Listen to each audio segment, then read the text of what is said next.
Well, let's look at the developing story this afternoon. The ANC's National Working Committee reaffirming their support for the resolution that requires members who've been charged with corruption to step aside, and agreeing with the NEC resolution that members who have not stepped aside after that 30-day deadline has passed, that they must now be suspended. We're live now to Pule Mabe, the national spokesperson of the African National Congress. Pule, good afternoon to you. What is the National Working Committee actually saying about this?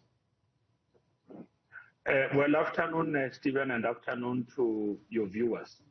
The National Working Committee would have had its meeting yesterday, reaffirming the decision taken by the National Executive Committee held on the 26th to the 29th of March, which effectively allowed for a 30-day period for those of our cadres for the SGO working together with provinces to begin the process of compiling a list of those of our cadres who could be impacted upon by the decision to step aside. And we said that would have to be a process that ran on a 30-day period. At the end of that period, a list has been submitted by the SGO to the National Working Committee detailing the various circumstances or the various cases that those of our comrades that are impacted upon by the NEC decision could be facing in this or that province. What now needs to happen is that once that is done, then comrades that are impacted upon by that decision will then have to be written letters being advised that based on the decision of the National Executive Committee of the 26th to the 29th, seeing that you are facing serious charges in this way, and as part of our own step-aside guidelines, you are then advised to voluntarily step aside. Should those comrades who are then compiled or whose names are then on the list do not then take the option to voluntarily step aside, then 25.70 of the ANC Constitution kicks in, which then means that they will have to be suspended from the organization and all of that. But what has then happened was that there was then a team led by the Treasurer General, which will then have dealt with the terms and conditions of stepping aside, what is the term, the period for the review, and all of that. Part of the work that also happened was for us to then be updated on the establishment of an appeal body that the members that could want to raise this or that issue or might be wanting to go and argue for a lenient sentence could be going to arising out of reports of the Integrity Commission. Then those names were also put forward to the National Working Committee. The National Executive Committee, once it has ratified those, will then be able to then communicate the names of those cadres who will be dealing with that kind of an appeal body as well. Okay, so who would write the letter to the people who have to be suspended? Who would write the letter telling them that they're being suspended? Well, it would, in this instance, it would be the SGO working together with provincial secretaries in accordance with remember, the first part is to advise them that they would fall within a category that needs to step aside in terms of that kind of a decision, so that they can then exercise the option to then step aside voluntarily. If that is not being done, then the next step would then be to activate 25.70 of the ANC Constitution. Okay, I mean, you'll know where I'm going with this, Pule, and it isn't important. I mean, I understand it's technical, but it's an important technical... I don't know where you're going, Stephen. I don't want to lie. Pule, let me put the question to you then, and let's all be fair here. The Secretary-General's office is in charge of this. I understand that. It is the legal equivalent of the CEO of the organization. But it is unfortunately also the case that the Secretary-General, Ace Magashule, is one of the people who, I presume, will be receiving a letter. So who sends the letter to him? Well, of course, I mean, those are internal matters of organization. I mean, I'm sure that the organization would have thought about that in terms of how it then operationalizes that. You know, the Secretary General's office is made up of the SG and the Deputy Secretary General. The ANC has got sufficient resource within organization to be able to deal with all its internal internal matters as it relates to how it communicates to all those of its cadres and leaders who could be impacted upon by its own decision. So the ANC is able to hold the fort when it comes to such. Okay, I mean, Pule, I'm sorry, but I think this is important. I mean, you would not want an impression, I imagine you would agree with me, you would not want an impression created that the Secretary-General would write the letter to himself, or that the Secretary-General himself would escape receiving a letter because he is the Secretary-General, if you see what I mean. So would it then be Jesse Duarte? I mean, there are other people who work in the Secretary-General's office. I wouldn't even want us.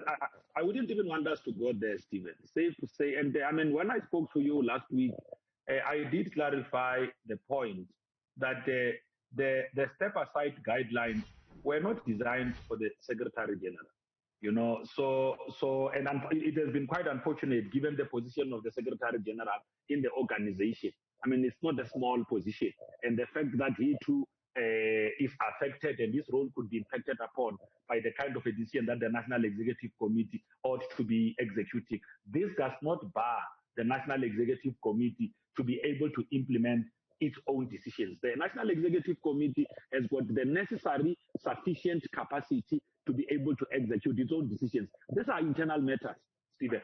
The ANC has had the courage to come back to society and then say, that decision which we say we are going to implement, this is where we are now. This is the process that we are going to be undertaking as an organization, because we've got to be seen taking each one of our members and leaders, you know, understanding the responsibility and roles that many of them have played. Some of these cadres only know the ANC. They've only been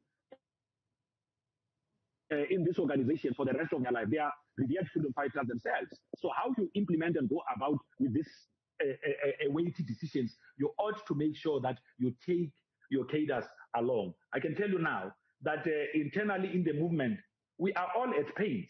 I mean, we are all at pains. We serve with these comrades, either in the National Executive Committee, our own officials who sit with the Secretary General, ourselves in the National Working Committee, other cadres could be serving in provincial executive committees of the African National Conference in their own provinces. So it's not an easy decision, but the ANC is ensuring that in implementing all of these weighty decisions, it does so in a manner that will still serve to reinforce the unity of organization.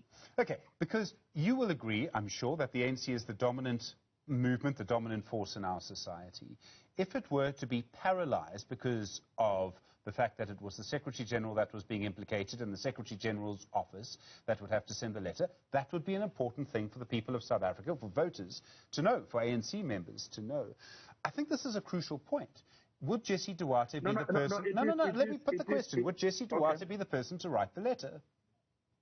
Well, I wouldn't know really at a legal level in terms of the organization, administratively and all of that, how this is going to be processed. All I know is that we've got an effective SGO made up of the Secretary General and the Deputy Secretary General. They also have got a strong administrative team that provides that kind of support, including legal teams at the Litulia House. What I can tell you is that in the manner in which this is going to be executed, we're going to make sure that it is done in a manner that it doesn't leave doubt itself. Okay. There's been a series of reports this afternoon that Mike Mabayakulu has resigned as, I think it's deputy chair of the party in KwaZulu-Natal. Are you able to confirm those for us? Has he stepped aside already after the statement from the National Working Committee? Yes, well, of course, we were given that kind of an update in the National Working Committee that he has already written a letter of stepping aside from his position as deputy chair. Of course, he was asking conditionalities of that kind of a step aside. Work that the Treasurer General has done begins to actually clarify that. So they will be able to then clarify that you will be able to then report on a monthly basis to just give updates on the status and standing of your case, and then within 6 months, make sure that there is that kind of a review, so that there is clarity here. So you don't allow a perpetual process that holds on forever, because as you know, some of these processes run by our own law enforcement agencies can take forever. So you don't want to disenfranchise cadres of the African National Congress. You have got to make sure that they have got some time frame, some leeway to be able to come back to the organization for reviewal of their matters if they are taking longer in those courts, so that the organization could then begin to say what role can they still be able to play in the movement. All right. Pule, I did ask you this twice last week, and I think it's a really important question. And I think, frankly, that the people of South Africa have a right to know. If Ace Magashule steps aside from the position of Secretary General, who takes over? Well, the constitution of the ANC is quite clear on what needs to happen in the instance where the Secretary General becomes absent from performing his role because of whatever organizational process that shall have been outlined.